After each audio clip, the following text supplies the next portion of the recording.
For me, I feel like, based on being a Caribbean person and the access we have to dialects, particularly in Jamaica, the access we have to patois, that we come from a history of being inventive with language, you know, feeling free to invent words, to mix words, to enhance creativity.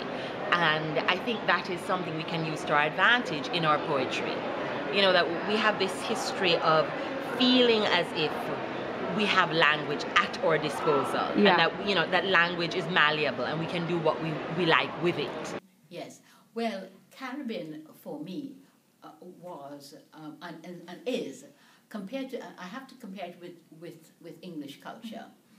There are two things that strikes me straight away. The Caribbean is a more open culture.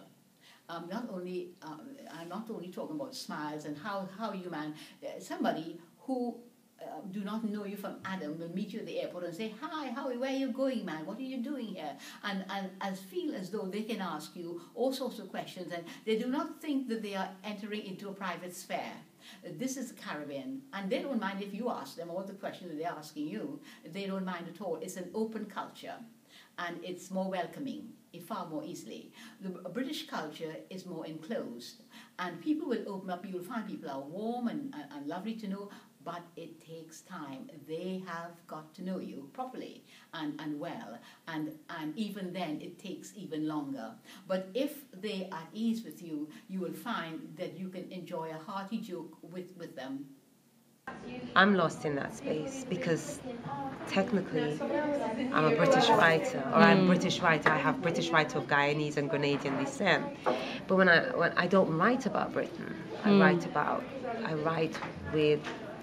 Guyana and Grenada. Yeah. I don't live in those places. I've not really lived in those places. I've lived most of my life in Britain. Yeah. So I think in myself there is a conflict. Yeah. You know, that I'm just trying to understand. There are younger writers who are completely rooted in Britain. Yeah. And that's fascinating to me, seeing people who are second generation Britain writing. Yeah. And seeing the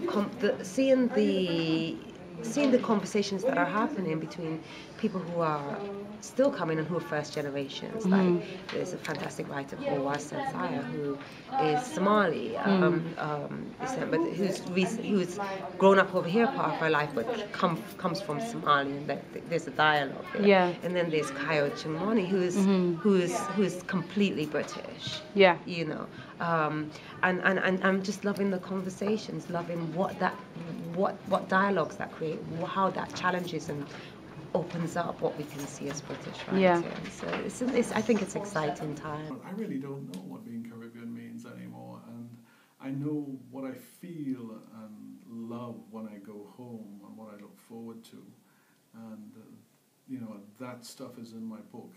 But what Kwame Dawes was saying this morning about Caribbean, pretty much the same question, not the exact one, but he said it very well, I think, when he said it's something that it's in flux, it's constantly changing, and he even said, if I'm not mistaken, that he doesn't know what it really means either. So I you know, what does being Caribbean mean to someone like him, whereas, you know, someone like me, I don't know. I know where I love, I know why I love what I love, and most of what I love in this world is to do with where I come from.